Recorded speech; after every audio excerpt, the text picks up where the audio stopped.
Today, I want to explore the unique dynamics of female friendships, the challenges with communication, and also the difficulty of having vulnerability in female friendships. I am Kim Gross, the host of Masks Off for People Pleasers and Perfectionists. And if you are a recovering people pleaser, you will want to listen to this episode because it is extremely challenging for a people pleaser to have healthy communication and to be vulnerable. Why did I choose to talk about this topic today? Well, first of all, I have been talking about cultivating or creating meaningful relationships in your life for the last several episodes. I chose to focus on relationships because I believe that it's important to stay connected, to have intimacy. That's how we operate in the world. We live with other people. And if we want to have more fulfilling relationships, we have to learn how to cultivate them. Cultivating healthy relationships has been a challenge for me throughout my life and is a huge challenge for the people pleaser. So, I want to share with you how a people pleaser can often show up in female friendships or groups of women. A lot of times, as a people pleaser, we're afraid to speak up and say what we truly think or feel. We're afraid that if we speak our truth, we might upset the other person. If we upset the other person, they're going to be mad at us. They may end up not liking us anymore. They might reject us. They might not want to spend time with us. They might criticize us. Oftentimes, I don't know if this is true for you, but I know this has been true for me. I believe that the universe is always trying to help me learn lessons. It seems that the universe keeps giving me people, particularly in my female friendships, that have a stronger personality. They're a little bit more domineering, a little bit more controlling, great at asserting their own opinion. That made it more difficult for me as a people pleaser to have the courage to speak up and say what I wanted to really say. If I was at a party or I used to go to Bunko all the time. Bunko is the game that involves playing with dice. It's just really an opportunity for women to get together and chat and socialize, have some wine, have some snacks. I would find that when I was in these settings, many times I was the one who was asking other people questions, putting the focus on them rather than on myself. And if someone did ask me questions, I didn't stay in that space too long. I would quickly feel uncomfortable and I switched the spotlight back onto them. Sometimes, if I wanted to speak up and share, I would often be talking to a woman who just went on and on. The conversation was monopolized by that woman. I had my own pattern showing up, which was I didn't speak up.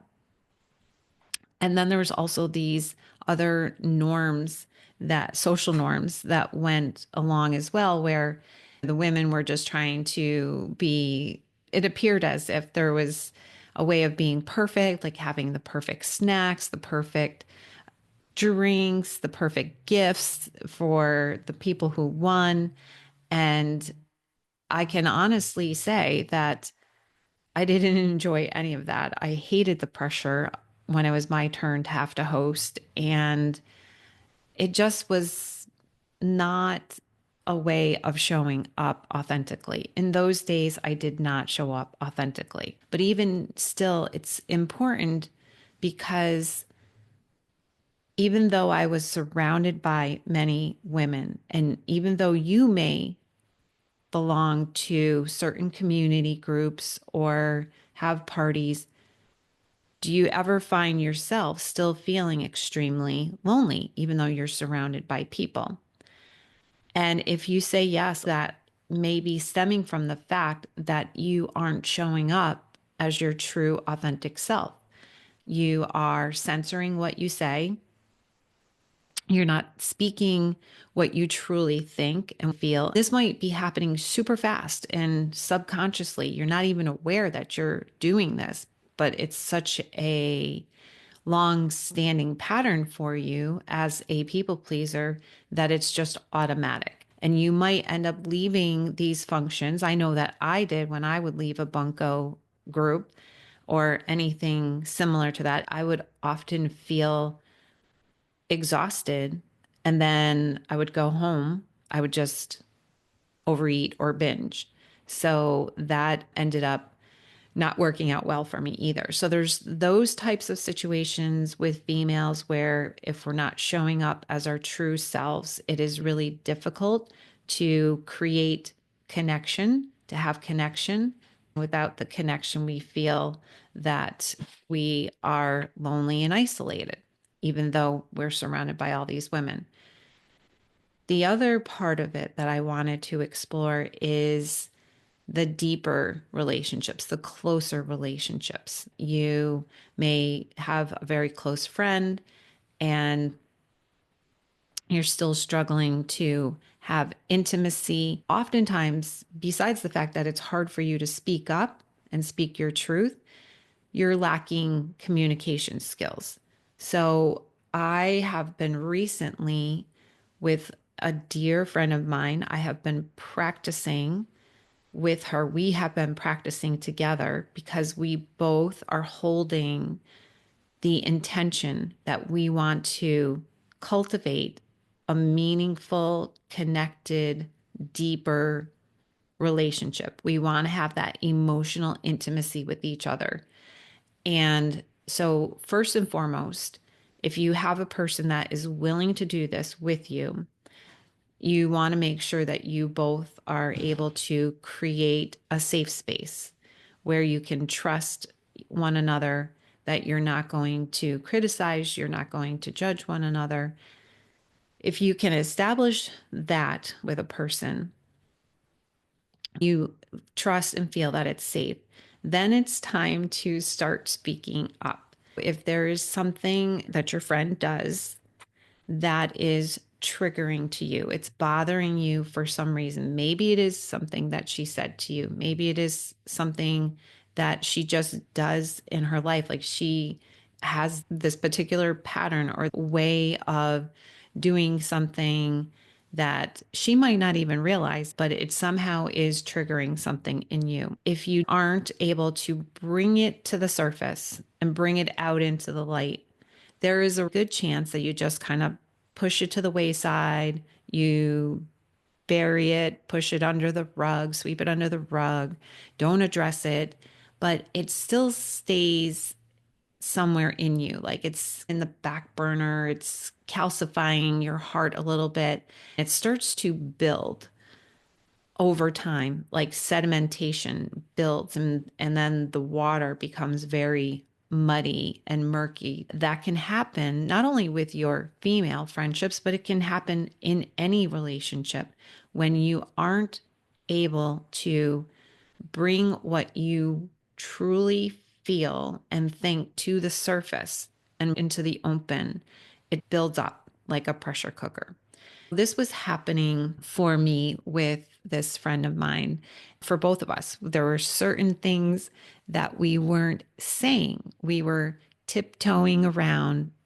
We both had some level of people pleasing. We didn't want to offend the other. We didn't want to ruin the relationship. So we didn't say the hard things that needed to be said. Eventually, we just started to keep our conversations on the surface. I write about this in my book as well, where I have had this pattern. I'll come back to this story in a minute, but I just want to share this one as well.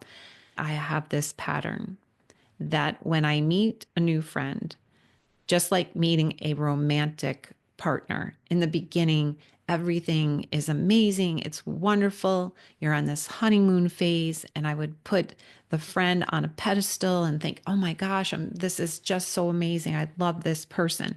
And we're really connecting. And it's great until it's not, until little by little, the person may be showing more of her true self or imperfections, or I just start to become more aware of some of her patterns. And then they start to bother me, but I don't say anything. It gradually build and pile up these feelings that I have, and I don't speak them because I'm a recovering people pleaser. I don't want to rock the boat with this person. What I end up doing is keeping the conversation on the surface where we talk about surface things. And then we start to get together less and less. If she calls and says, hey, do you want to get together for coffee or for lunch? I would often come up with excuses as to why I couldn't. And then it would eventually be where I would only talk to her maybe every 6 months or once a year until eventually not at all. Now, one caveat I want to share, I don't want you to blame yourself because there is another viewpoint. There are times when you will outgrow some of your friendships. That was the case for me. I was doing my personal growth work and I outgrew the friendship. That's okay too. But there's a difference between outgrowing a friendship and avoiding being vulnerable or communicating and then walking away from the friendship for that reason. So there's a difference. Hey, it's Kim here, interrupting your regularly scheduled podcast episode to let you know about an opportunity to go deeper into this work. I invite you to head over to Amazon.com and pick up your copy of my book, Free to Be: A Pathway to Inner Liberation. If you are looking to unhook from people pleasing and perfectionistic patterns, if you're looking to have a better way of identifying your patterns and then how you can unhook so you can be free to step outside your comfort zone, free to have more meaningful relationships in your life, free to be your true self without hiding behind a mask any longer. If you desire any of this, then I encourage you to pick up your copy. And if you enjoy my book as much as I loved writing it, please go on over and leave a review on Amazon. You can leave a star review or written review. Now back to your regularly scheduled podcast episode. Now back to the friendship that I was talking about, where we were intentionally working on this together. The reason I am sharing this story with you is to show you the steps you can take, how you can start to examine your own friendships. Like, where in your friendships are you holding back? What is one thing you have been wanting to say to one of your friends that you haven't said? You've been holding back and almost justify or excuse why you haven't brought it up. So consider that as you listen to me share with you. We decided things were starting to be more on the surface. We weren't really sharing what was truly coming up for us. We talked about the difference between calling out or calling forth. When one calls out another, often there is this tone or feeling of judging or criticizing. You're calling someone out to the carpet, and it can almost be hurtful. Calling forth is helping one another to possibly see where they might have a blind spot. So, for example, if in this situation, the friend that I'm speaking of was acting out in a particular pattern and she wasn't even aware that she was acting in this way, or she was coming from a pattern, then me calling forth, or she was calling me forth, it's because we had a blind spot. We couldn't see something, and we're just trying to help each other to grow. Now, here's what you have to do before you even call forth is to ask your friend if she is available and open to receiving some feedback. You might say something like, I wanted to share with you that I have been having some feelings that I have been hesitant to share. And I feel like if we could have a conversation, it would help both of us to connect and grow. Are you open or are you willing to have this conversation? If she says yes, then you can proceed. If she says no, you can ask, are you available at any time? And maybe it's just a bad time in that moment. She might say, sure, can we do it tomorrow? I just had such a bad day. And then you can revisit it at another time. If she's not open or available, then that's just something else for you to decide for yourself. Okay, is this worth it? If she's never available for any kind of honest, open feedback, then you have to truly say, is this someone I want to be friends with? Now you have established that you can trust one another. You have a space in which you can share and you have boundaries set. If you or she gets triggered and is too upset, and if you need to take a pause, you take a break, you will, and then you can come back to it. The other thing before having the conversation is whatever is triggering you about your friend, first go inward and ask yourself and really be honest with yourself. Is this about you? Is this behavior or a pattern in your friend really just a mirror or a reflection for something that you have to take a look at within yourself?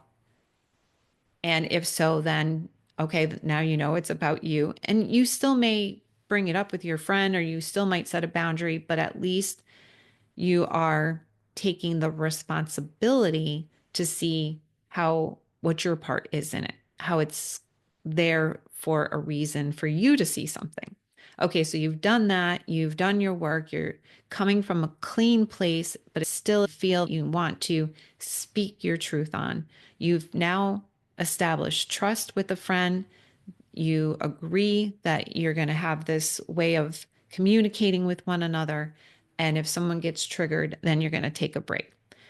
Okay, so now if it's a good time, if they're open or available for the conversation, the next step to share from your heart, not in that calling out type of way. That's just going to trigger your friend to be pissed off and defensive because you're like, you did this, and I don't like how you always are coming in and talking over me, making it about you all the time. I feel like I'm not being seen. I feel like I'm not being heard. What you do is come from your heart. What is it that you truly are feeling about whatever behavior or pattern your friend is displaying? If it's impacting you directly, how are you feeling?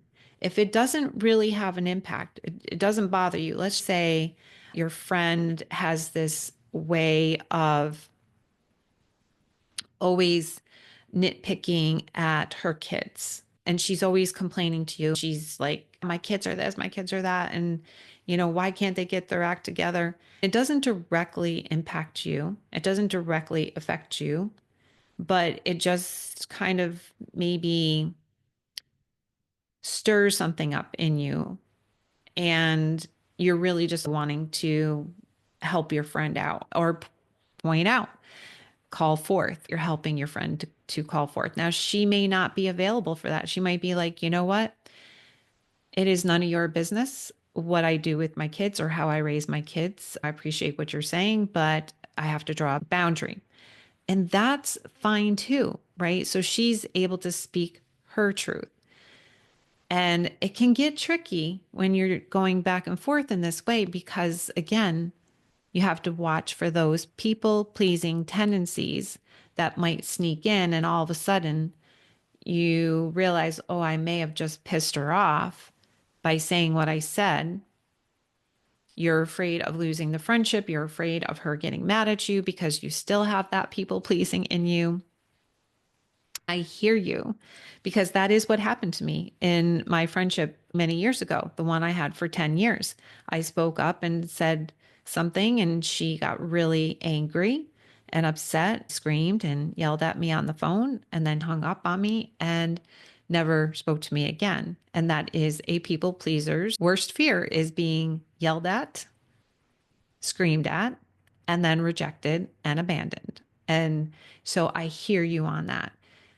And I will say that you are worthy. You are worth much, much more than that.